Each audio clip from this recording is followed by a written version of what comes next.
Hey, salut à tous, c'est JeffX sur 30 jours pour apprendre Photoshop, jour numéro 23. Aujourd'hui, nous allons voir les outils, enfin l'outil de transformation. Voilà. Donc, je sais pas si vous connaissez un peu, c'est pas vraiment un outil, mais c'est assez utile. Donc, on va passer sur Photoshop pour voir tout ceci.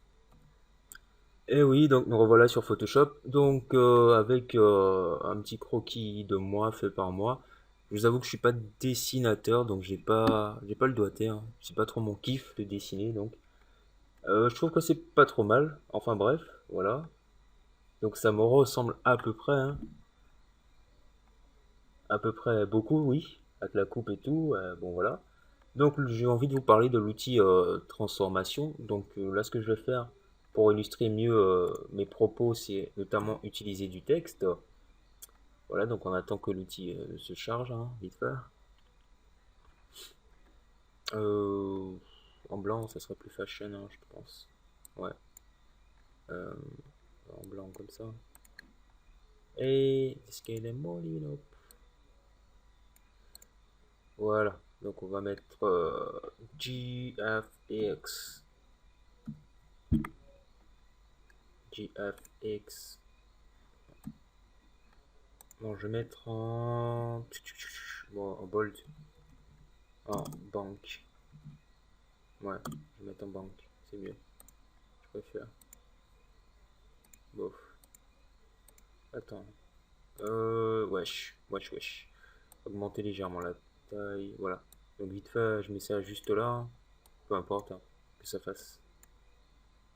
Que ça fasse ainsi. Voilà. Donc j'ai mon texte ici. Et là, je vais lui appliquer des outils de transformation. Donc je vais utiliser les outils de transformation. Donc on a ici l'option, quand on coche ici option de transformation, qui est propre à l'outil de déplacement, on voit ici la possibilité d'effectuer des transformations. Donc on a les transformations classiques qui sont d'agrandir comme ceci, en haut ou en bas, dans les coins, à gauche ou à droite, voilà. Donc ce sont des transformations basiques. Ensuite on valide ou on ne valide pas. Pour effectuer des transformations un peu plus poussées, il nous suffit donc de sélectionner notre. Donc vous n'êtes pas obligé de cocher transformation ou option de transformation, hein. Il vous suffit de sélectionner votre calque, ensuite d'aller dans édition, transformation. Donc ici, par défaut, la transformation manuelle, c'est ce qu'on a vu au départ, c'est CTRL T, donc raccourci CTRL T, voilà. La possibilité d'effectuer la transformation, donc la rotation ou l'agrandissement, notamment, ou rétrécissement. Ici, on a diverses options, donc notamment on peut utiliser CTRL T et ajouter d'autres options et utiliser d'autres options, ou carrément, donc ça, ce sont des options que l'on peut utiliser, que l'on utilise notamment sur des calques non vectoriels, donc des calques pixelisés. Donc je vais pixeliser le texte tout à l'heure, déjà voir ce que ça donne. Homothétie, voilà, donc homothétie, c'est rien de spécifique, hein, en fait, hein, j'ai envie de dire. Il n'y a rien de. Ça change rien au texte, hein.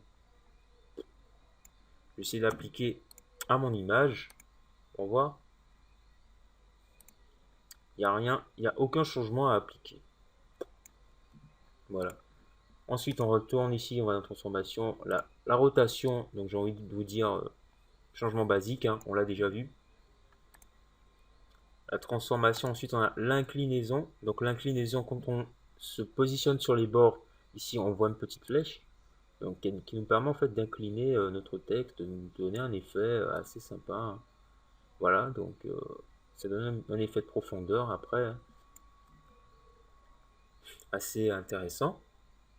Donc notamment si par exemple j'avais une pancarte ou autre, j'aurais pu placer mon texte de façon assez intéressante. Ensuite j'ai les transformations, donc la rotation à 180 degrés, 90 degrés horaires, donc ça on peut faire ça en rotation manuelle, hein. Ensuite j'ai la symétrie axe horizontal, comme ceci, donc si j'ai envie de, comment dire, dupliquer mon texte, faire un reflet. Et aussi également la symétrie axe vertical. Donc c'est l'inverse, hein. Je peux également, donc en faisant un CTRL-T, donc transformation manuelle, faire un clic droit et avoir mes options qui apparaissent ici. Donc ce sont les mêmes options, c'est beaucoup plus rapide. Là, je vais pixeliser mon texte, donc comme ceci. Clic droit, pixeliser le texte. CTRL-T sur mon texte, clic droit. Et là, je vois que des options ont apparu, notamment torsion, perspective et déformation, ainsi que de nouvelles options, donc échelle basée sur le contenu. Et après, déformation de la marionnette. Donc ça, c'est autre chose. Torsion, donc notamment torsion, j'ai la possibilité de tordre mon texte. Oh, c'est dur. Voilà, ça fait mal. C'est assez cool, je trouve. Hein. Comme je le disais, placer le texte sur un mur ou autre, hein, sur le plafond carrément. Boum, comme ceci. Voilà. Ou également, donc clic droit, perspective. Voilà, donner un effet de perspective, donc le placer de façon assez intéressante. Également aussi la déformation. Donc la déformation, c'est l'outil magique, on va dire, pour placer par exemple un tatouage ou un texte sur une image. Donc en fonction du positionnement de la peau. Après, c'est savoir gérer. Voilà, donc je peux essayer de faire un truc du genre. Voilà, donc c'est vraiment assez sympathique cet outil transformation. Vraiment, vraiment. Il suffit de placer et tout. Et donc là, ça donne un pseudo effet d'incrustation. Ça se fait, voilà, il n'y a pas de changement, mais bon. Voilà, tout simplement. Après, on peut faire la même chose sur l'image. Il n'y a pas de souci à ce niveau-là. Et donc, notamment en effectuant CTRL-T en maintenant CTRL enfoncé, je peux accéder directement à des options telles que la déformation, telles que la perspective, pardon, ou l'inclinaison. En maintenant en maintenant Alt enfoncé et CTRL, effectuer donc quelque chose de symétrique et voilà. C'est sympa, hein. Voilà. Donc, en ce qui concerne l'outil de transformation, il n'y a pas grand chose à ajouter.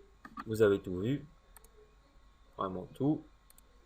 Il n'y a rien à dire. Rien du tout. Il n'y a plus rien à dire. Voilà. Donc c'était assez basique. C'est donc assez intéressant après. À vous de voir ce dont vous êtes capable de faire, ce que vous pouvez faire avec ces outils. Donc je vous invite à revoir vos raccourcis. Et, euh, et voilà.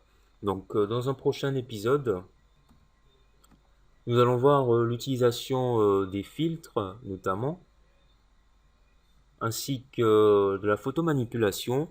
Après, on verra la performance sur Photoshop, les raccourcis et les problèmes liés à Photoshop. Donc comment régler quelques petits soucis, notamment des scrolls, éventuellement des scrolls, des petits soucis dus à Photoshop, dus aux performances après de votre ordinateur. Donc on va voir ça par la suite. Donc voilà, je vous remercie d'avoir regardé cet épisode. Donc on se retrouve dans l'épisode numéro 24 de 30 jours pour apprendre Photoshop. N'oubliez pas de partager cette émission parce qu'il y a 30 jours, 30 épisodes. Et voilà, donc merci d'avoir regardé et peace out.